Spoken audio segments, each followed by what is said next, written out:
আমি একদিন পড়াচ্ছিলাম, প্রতি জমার দিন পড়াতাম, লা তাকুলু আমওয়ালাকুম বাইনাকুম বিল বাতিল, যে ঘুষ খাওয়া যাবে না। এই আয়াতটা হঠাৎ করে একটা লোক ব্রিফকেসের ভেতরে 10 লাখ টাকা নিয়ে ওনাকে বলছে, স্যার এই হাদিয়াটা রাখেন আর আমার ওই মাল ছেড়ে দিন।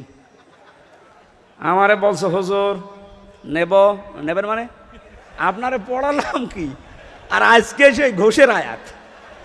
আমি সেই 11 সাল থেকে প্রশাসনের সাথে আছি, কারণ আমি 11 সালে প্রথম গ্রেপ্তার হওয়ার পরে ওসি সাহেবকে পড়াতাম।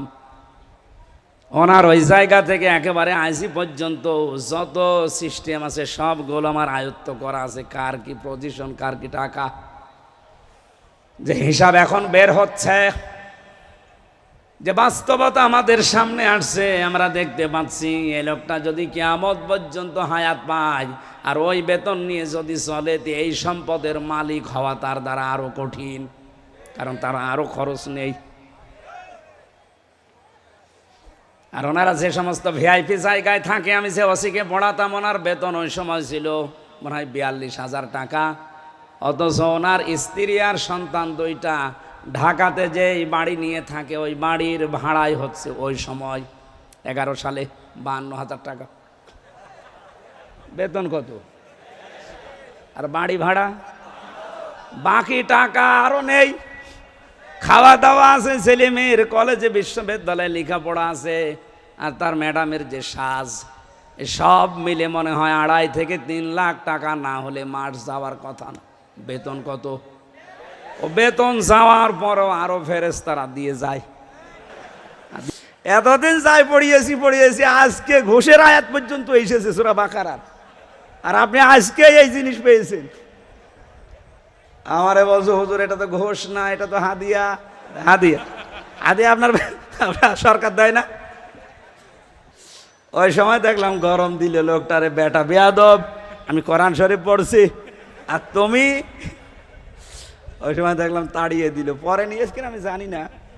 এইরকম হাদিয়া যদি মাসে 10টা পায়, ওর 42,000 টাকা নেওয়া লাগে? হ্যাঁ, কথা বলে না কেন? বাংলাদেশের 2টা থানায় সবচাইতে বেশি ক্রাইম হয় এখনো পর্যন্ত, সিলেটের বিশ্বনাথ আর কুষ্টিয়ার মডেল থানা। কারণ যত মামাদের আর দাদাদের দেশে জিনিসপত্র আসে এই জায়গা দিয়ে,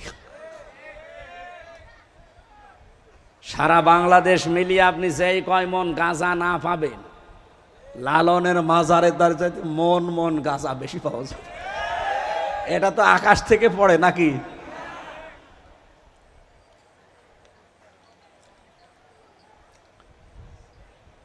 এই জন্য ওনার যে বেতন আছে, ওনার তো সংসার আছে, ছেলে মেয়ে আছে, স্ত্রী আছে, মা বাবা আছে, সব খরচ মিটিয়ে তারপরে তো আপনি জমি কিনবেন। পাবেন কোথায়? পাবেন না। এই জন্যে বলছি কিয়ামত পর্যন্ত হায়াত পেলেও আপনি ওই জায়গায় যেতে পারেন না। তারপরও যখন গিয়েছেন, আয়াতের বাস্তবতা দেখেন, দুনিয়াতে আল্লাহ সেই সম্পদ তাকে ভোগ করতে দিচ্ছে না। এই কথা বলা লাগবে। আমি কি 1,500 বছর আগের ওয়াজ করছি? 2-3 দিন আগের। বাকি দুনিয়াতে আল্লাহ এমন একটা চরম শাস্তির ভেতরে আপনাকে ফেলবে, যেটা দেখে দুনিয়া আটকে উঠবে, যেটা ঝিনাইদার একজনের ব্যাপারে আমরা দেখলাম। আরো আসতে বলেন।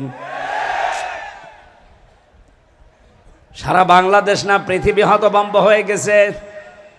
এ মহিলা তো 12 টুকরা করেছিল, আর ওর লাশ যে কত টুকরা হয়েছে এখনো পর্যন্ত কোনো খোঁজ নেই। ছেলেমেয়েরা প্রতিদিন হায় হতাশ করছে, কান্নাকাটিতে, 1 টুকরা লাশ অন্তত দেন, একটু জানাজা পড়ি। আজকে ইন্টারনেটে দেখলাম কলকাতায় একটা চড়ক গাছের সাথে 2টা বিসি ঝুলিয়ে রেখে বলছে এটা অমকের বিসি। কোথায় নামিয়েছে চিন্তা করেছেন? বিসি যদি ওর না, ওটা মনে হয় ছাগলের বিসি হবে, কারণ যে সাইজ দেখলাম ওটা ওর বিসি হওয়ার কথা না, ওটা কোনো ছাগলের বিসি হবে। গাছের সাথে ঝুলিয়ে নিচে লিখে দিয়েছে অমকের বিসি। পৃথিবী আটকে উঠেছে। আমার তো মনে হচ্ছে 1,500 বছর আগে আয়াতে আল্লাহ যা বলেছে এই 2024 সালের এই মে মাসের 29 তারিখে আমরা 100 ভাগ খাপের খাপ মমতাজের বাপ মিলে গেছে।